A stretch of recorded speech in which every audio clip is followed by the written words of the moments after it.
Not every TV show can be a successful one. Just ask Martin Landau, whose 1975 big-budget outer space adventure was a disaster on par with a moon thrown out of orbit. From supernatural detectives to cheesy sci-fi, these shows may have failed in the ratings, but they're still worth the watch.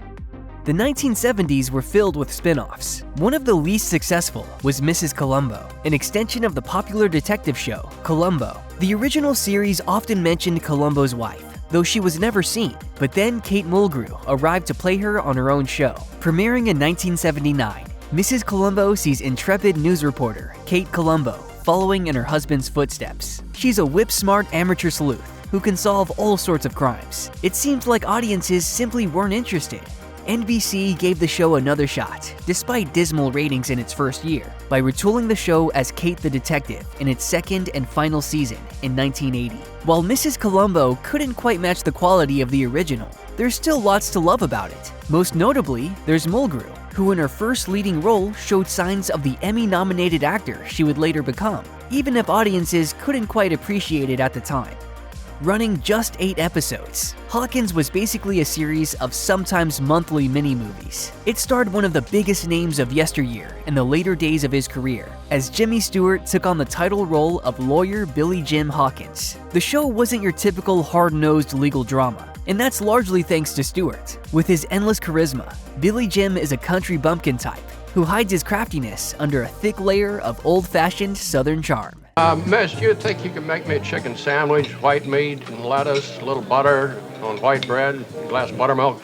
Yes, sir. Each of the 8 stories typically ran about 75 minutes. The series' biggest flaw was the rather straightforward nature of the plots, though it was elevated by its impressive cast. While ratings were never stellar, and it ended after less than a year, Hawkins was essentially the blueprint for Matlock, one of the biggest hits of the following decade.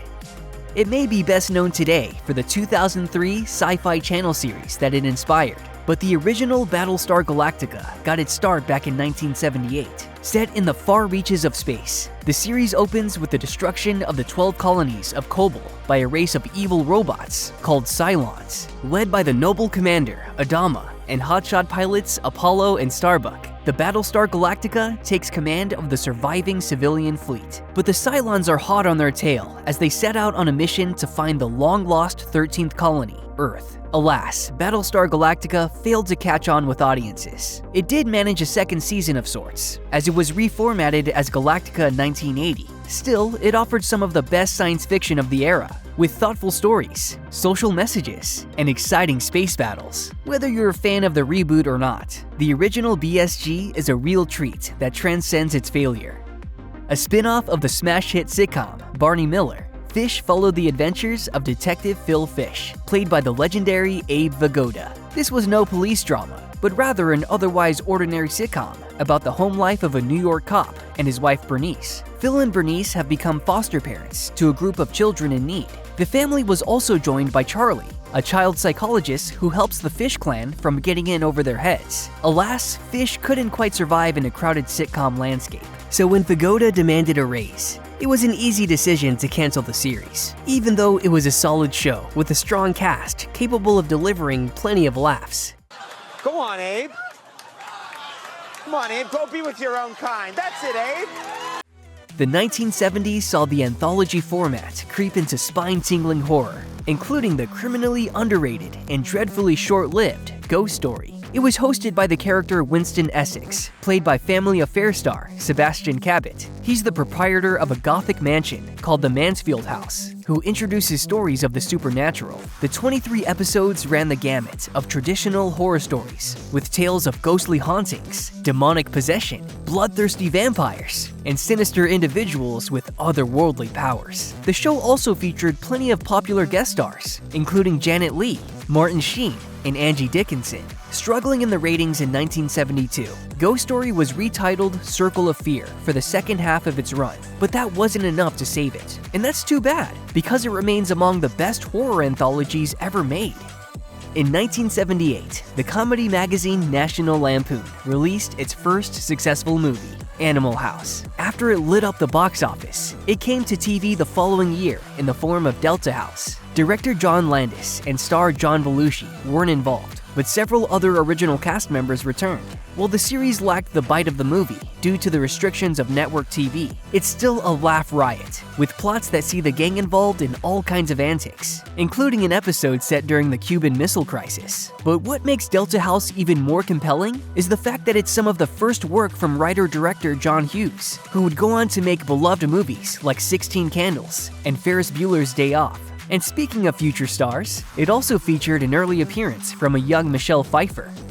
Before she achieved sitcom fame on Family Ties, Meredith Baxter starred opposite her future husband, David Burney, on Bridget Loves Bernie, a CBS sitcom about a Catholic woman who marries a Jewish man. The show explored the problems and joys of an interfaith union, creating as much thoughtful discussion as it did comic mix-ups. This kind of mixed marriage was still controversial in some circles at the time, and sadly, that's precisely why the show failed. Despite good reviews, scandal erupted when religious groups tried to get the show to ditch its entire premise. Network executives scoffed at this idea, but then protests intensified, and the show was pulled from the air entirely.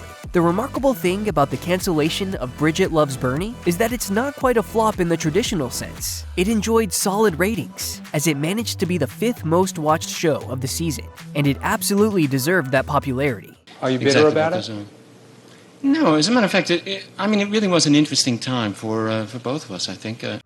Gerry Anderson is best known for the British kids show, Thunderbirds, but that was just one in a long line of programs he created. And in the 1970s, several of them made their way to the United States. Unfortunately though, they rarely found success. One of the best of these flops was UFO, which may have been a little too far ahead of its time to find success in America. Set in the far-off future of 1980, UFO centered on a clandestine organization called Shadow, which stood for Supreme Headquarters Alien Defense Organization. Composed of members from around the globe, their task was to monitor outer space and stop an invasion by a race of alien beings who have been secretly visiting Earth for years. Smartly written sci-fi stories and some impressive special effects for the era helped UFO become a favorite among both kids and adults. Over the years, it's become a bona fide cult classic. Although the initial ratings were poor, for many viewers, it's as much of a classic as Doctor Who or the original Star Trek.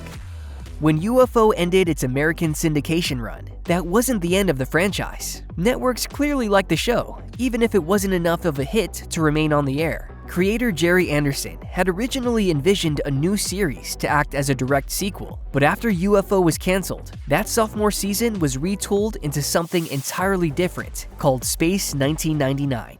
And then we use the transporters to transfer everyone to the new planet. The show was headlined by Mission Impossible stars Martin Landau and Barbara Bain, who were also married at the time. They played the leaders of Moonbase Alpha, a lunar research station that's thrown into chaos when a nuclear disaster sends Earth's biggest natural satellite spinning off into space. Like UFO, the show featured high-quality special effects, while its impressive cast helped elevate it beyond the ordinary sci-fi of the era. Despite all that, Space 1999 wasn't exactly a massive hit. To make matters worse, it was incredibly expensive to produce. And while a second season attempted to retool the show to better appeal to American audiences, it was ultimately canned after 48 episodes. Hollywood is always trying to reinvent a classic with a modern twist, and that trend goes back further than you might expect. Case in point, the 1975 series, The Invisible Man, loosely based on the novel of the same name by H.G. Wells. The show revolved around the exploits of scientist Daniel Weston, whose latest experiments for the Clay Corporation involved teleportation. But when he inadvertently stumbles upon the secret to invisibility, he decides to test it on himself. Before Weston can convince the company about the practical applications of his invention, he learns that Clay is actually being funded by the government, and that they'll use his research as a weapon. After destroying his own research, Weston mistakenly becomes permanently invisible and must use a series of lifelike masks to be seen. To fund the research needed to regain his visibility, he utilizes his newfound power to become an intelligence agent of sorts. A mix of fantasy, sci-fi, and espionage, The Invisible Man takes Wells' original concept in a bold and surprising new direction. While it's not quite as good as the shows it's clearly influenced by, it's still a fun little series that's worth a watch. Back in the 70s, it was much less common than it is today for TV shows to blend disparate genres like horror and crime fiction. But in 1974, ABC tried to pull that tricky formula off with the occult crime drama, Kolchak the Night Stalker. It's centered on the exploits of mercurial investigator Kolchak, whose cases involve otherworldly elements. The series kicked off with a pair of TV movies called The Night Stalker and The Night Strangler, both of which saw Kolchak tracking down supernatural killers. Let me finish my lunch! Where are you going?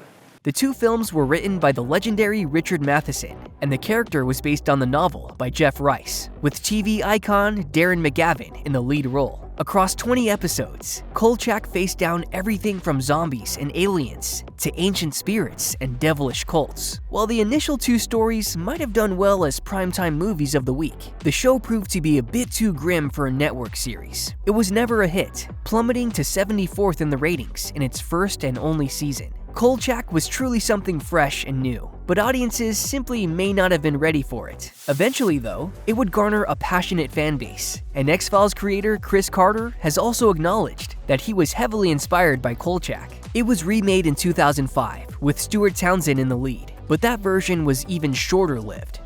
Gritty crime dramas were all the rage in the 70s, with movies like Serpico and The French Connection on the big screen, and plenty of police and detective dramas on TV. In 1974, CBS tried something a little bit different with the genre by airing a period piece set during the Great Depression in the 1930s. The Manhunter followed Dave Barrett, a former Marine from Idaho who returns home after fighting overseas and decides to take up a new role as a bounty hunter, a solid procedural that fits well alongside similar shows of the era. The Manhunter takes Barrett across the countryside as he tracks down bank robbers, killers, kidnappers, and extortionists. It was quite action-packed, as it boasted fast-paced car chases, guns-blazing shootouts, and bare-knuckle brawls. The problem with the Manhunter wasn't that it wasn't good, it just wasn't among the best of the very best. In a crowded field, it failed to stand out and was ultimately cut short after just one season. But if you love 70s crime dramas, this should be right up your alley.